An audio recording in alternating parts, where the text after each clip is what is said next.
அது மாதிரி மாமன்னன் பூலித்தேவர் அவர்கள் முதன்மை படை தளபதி வெண்ணிக்காலடியான் அவர்கள் அங்கு ஜெயந்தி விழா நடைபெறுகிறது. ஆனால் நீதிமன்ற உத்தரவுப்படி மற்ற நபர்கள் யாரும் அந்த ஊருக்கு செல்ல முடியாத நிலை இருக்கிறது.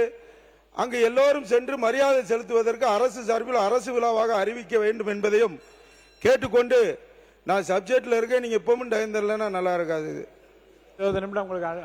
இந்த முடிக்க போறோம். பாம்பு கோயில் சந்தைன்னு சொல்லி வாசவநல்லூர்ல இருக்கு. அது ஒன்றிய அரசாங்கத்தில் பாம்பு கோயில் சந்தை இருக்கு. ஆனா மாநில அரசாங்கத்தில் அது மடத்துப்பட்டிங்க பேர்ல இருக்கு. இதனால நிர்வாக கோளாறு ஏற்படுது. அதை சரி செய்து பாம்பு கோயில் சந்தை என்று பெயர் வைக்க வேண்டும் என்பதையும், வாசநல்லூர் தொகுதி உட்பட்ட கரிவலத்தில் வளர்ந்த நல்லூரில் ஆரம்ப சுகாதார முன்பு 108 வாகனம் இருந்தது. இல்ல தொகுதி பிரச்சனை எல்லாம் நீங்க எழுதி கொடுத்துருங்க. இருக்கு, நிறைய இருக்கு. 32 தொகுதி பிரச்சனை இருக்கு, எழுதி கொடுத்துருங்க. இறுதியாக சட்டசபை பேரவைத் தலைவர் உங்கள்கிட்ட ஒரு வேண்டுகோள். நம்ம சட்டமன்ற விடுதி வளாகத்தில் அமையப்பட்டுள்ள மருத்துவமனையில் தண்ணீர் இல்லை, அதை உடனடியாக அமைத்து கொடுக்க வேண்டும். ஏன்னா சுகர் பேஷண்ட் போகும்போது மயங்கி விழுந்தா கூட தொழிக்கைக்கு தண்ணி இல்லை.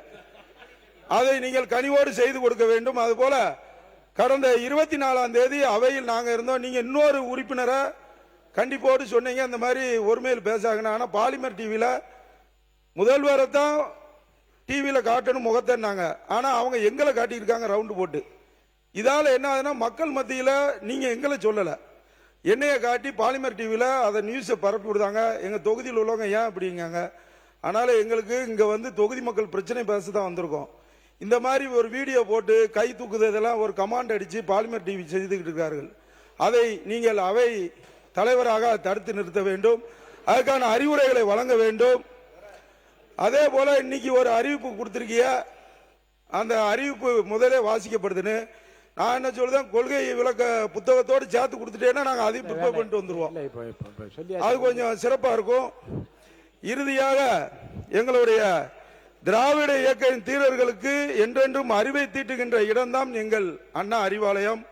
சட்டமன்ற உறுப்பினர் தொடங்கி சாமானிய தொண்டன் வரை கழகத்தில் ஒவ்வொரு உடன்பிறப்பும் எளிதில் அணுகக்கூடிய அனைவருக்கும் சொந்தமான இடம் எங்கள் அண்ணா அறிவாலயம். அது வாடகைக்கு விட வேண்டிய கட்டிடம் அல்ல, அதை புரிஞ்சுக்கணும். திராவிட இயக்கத்தின் வரலாற்றையும் லட்சியத்தையும் உடன்பிறப்புகளின் உணர்வுகளையும் தாங்கி நிற்கும் பாசமிகு இல்லம். தமிழ்நாடு மாணவர்களுக்காக சுமார் 100 ஆண்டு கால போராட்டம் விரும்பிய, கல்வியை விரும்பிய இடங்களில் மாணவர்கள் படிக்க வேண்டும் என்பது, அதனை எப்போது ஊக்குவித்து வரும் திராவிட அரசியல் இருந்து அவரது பழைய பிற்போக்கு அரசியலான குலத்தொழில் கல்வியை ஊக்குவிக்கும் அமைச்சர் அவர்கள் தற்போது தஞ்சமடைந்திருக்கும் இயக்கத்தின் தலைமை அலுவலகம் என கூறப்படும். வார இறுதி நாட்கள் மட்டும் எலைட் பீப்புள் உறுப்பினர் முடிச்சுக்கோங்க, நான் அடுத்த உறுப்பினர் அழைக்கிறேன். மட்டும் திறக்கப்படும் இடங்களை வாடகைக்கு விட்டு வருவாய் தேடிக் கொள்ளலாம். ஆனால் திராவிட முன்னேற்ற கழகத்தின் அண்ணா அறிவாலயம் என்றென்றும் கழக தொண்டர்களுக்கான இல்லமாகவும் திராவிட இயக்கத்தின் அடையாளமாகவும் திகழும். விஜய் தாமோ நீங்க பேச ஆரம்பிக்கலாம். இல்ல இல்ல முடிச்சா ஒரே லைன் ஆரம்பிக்கிறோம்.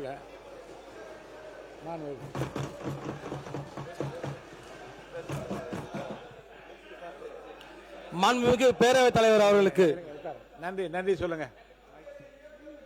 வளர்த்து எங்களை போன்ற சாமானிய தொண்டர்களுக்கும் அரசியல் களத்தில் குரல் கொடுக்க வாய்ப்பளித்த திராவிட முன்னேற்ற கழகத்திற்கு எனது நெஞ்சார்ந்த நன்றியை தெரிவித்துக் கொண்டு அவையில் அமர்கிறேன். நன்றி சபாநாயகர். சட்டத்துறை பொதுப்பணித்துறை அமைச்சர்.